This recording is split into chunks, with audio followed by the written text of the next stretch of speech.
Hey buddy, today is the day 33 of documenting my life for the 365 days.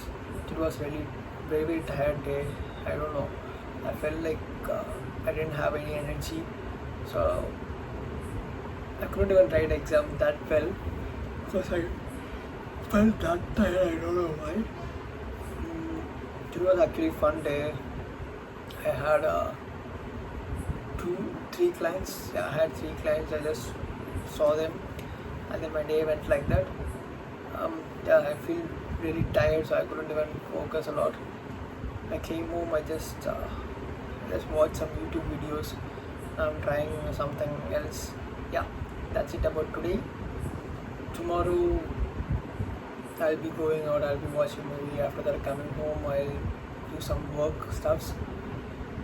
Yeah, that's it about today. Yeah, that's it. I feel really sleepy. Okay, buddy. See you tomorrow. Bye bye.